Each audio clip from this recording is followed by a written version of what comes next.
You ask Tiger to calculate. This deals with linear inequalities with one unknown. The final result is c greater than 8. Let's solve it step by step. Isolate the c. Multiply both sides by inverse fraction 4 over -1. Whenever you multiply or divide by a negative, reverse the inequality sign.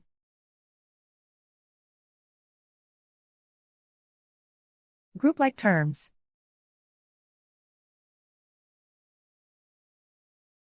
Multiply the coefficients.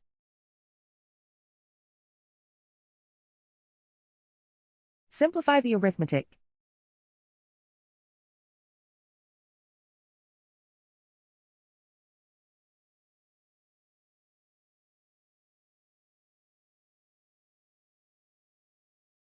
Plot the solution on a coordinate grid. And so the final result is c greater than 8.